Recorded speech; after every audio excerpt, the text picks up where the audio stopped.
রোজা নিয়ে এক অমুসলিম ডাক্তারের গবেষণা পুরো বিশ্বে সাড়া ফেলে দিয়েছিল। আজকের ভিডিওতে আলোচনা করব সেই ডাক্তার তার গবেষণায় কি ফলাফল পেয়েছিলেন যে তিনি খুব আশ্চর্য হয়ে গিয়েছিলেন। যখন কোনো মানুষ 12 থেকে 14 ঘন্টা কন্টিনিউয়াসলি ক্ষুধার্ত থাকে তখন আমাদের শরীরের অভ্যন্তরে সৃষ্টি হওয়া বিভিন্ন জীবাণু ধ্বংস হতে থাকে। ডক্টর অশনি তার গবেষণায় জানিয়েছেন দীর্ঘ 12 থেকে 14 ঘন্টা ক্ষুধার্ত শরীর তার নিজের ভেতরে থাকা বিষাক্ত কোষগুলোকে খেতে শুরু করে। যে কোষগুলো রোগ সৃষ্টির কারণ হয়ে দাঁড়ায় সেগুলোই সময় তার ভক্ষণ হয়। আধুনিক বিজ্ঞান আরো বলেছেন আপনার শরীর যখন ক্ষুধার্ত থাকবে তখন তার ভেতরে ধারণ করে রাখা ক্ষতিকারক বিষাক্ত জীবাণুগুলোকে নষ্ট করে ফেলে। তিনি জানিয়েছেন যে কোষগুলো রোজা রাখার কারণে মানব শরীরের অভ্যন্তরে নষ্ট হয় সেগুলোই মূলত ক্যান্সার সৃষ্টি করে। ডক্টর অশনি বলেন শরীরের এই সকল দুর্বল সেলগুলো মূলত আমাদের হজম প্রক্রিয়াকে ক্ষতিগ্রস্ত করে আর পুরো শরীরের রোগ প্রতিরোধ ক্ষমতাকে বাধাগ্রস্ত করে। যখন একজন মানুষ টানা 30 দিন রোজা রাখেন এবং প্রতিদিনই 10 থেকে 15 ঘন্টা পর্যন্ত না খেয়ে থাকেন তখন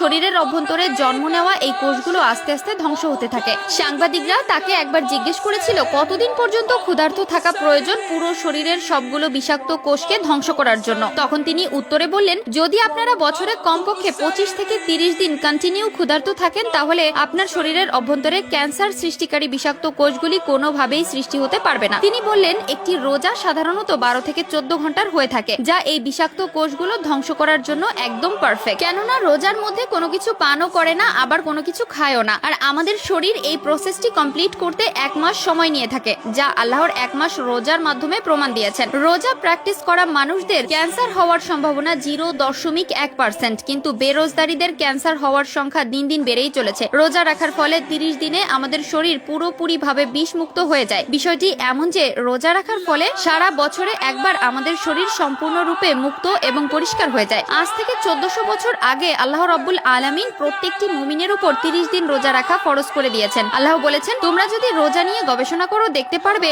রোজা তোমাদের জন্য কতটা গুরুত্বপূর্ণ। রোজা রাখার উপকারিতা, গুরুত্ব ও ফজিলত সম্পর্কে পবিত্র কোরআন ও হাদিসে বলা হয়েছে তা আমরা সবাই কম বেশি জানি। রোজা শুধু ধর্মীয় দৃষ্টিকোণ থেকে নয় বৈজ্ঞানিক দৃষ্টিতেও রোজার উপকারিতা অপরিসীম। আসুন আমরা দেখি রোজা শরীরের জন্য কতটা উপকারী। রোজা থাকা অবস্থায় কমপক্ষে 15 ঘন্টা যাবতীয় খানাপিনা বন্ধ থাকে। এ সময় পাকস্থলী, অন্ত্রনালী, যকৃৎ, হৃৎপিণ্ড সহ অন্যান্য অঙ্গ প্রত্যঙ্গ বিশ্রাম পায়। তখন এসব অঙ্গ প্রত্যঙ্গ নিজেদেরকে পুনর্গঠনে নিয়োজিত হতে পারে। অন্যদিকে দেহে যেসব চর্বি জমে শরীরের ক্ষতির কারণ হয়ে দাঁড়ায় সেগুলো রোজার সময় দেহের প্রয়োজনীয় চাহিদা মেটানোর জন্য ছুটে যায়। স্বাস্থ্যবিজ্ঞানী তার সুপ্রিম নিউট্রিশন গ্রন্থে ডাক্তার শেলটন বলেছেন উপবাসকালে শরীরের মধ্যকার প্রোটিন, চর্বি, শর্করা জাতীয় পদার্থগুলো স্বয়ং পাচিত হয়, ফলে গুরুত্বপূর্ণ কোষগুলোর পুষ্টিবিধান হয়। নোবেল পুরস্কার বিজয়ী ঔষধ ও শল্য চিকিৎসার প্রখ্যাত ডাক্তার অ্যালেক্সিস বলেছেন উপবাসের মাধ্যমে লিভার রক্ত সঞ্চালন দ্রুত হয়, ফলে ত্বকের নিচে সঞ্চিত চর্বি, পেশির প্রোটিন, গ্রন্থিসমূহ এবং লিভারে কোষসমূহ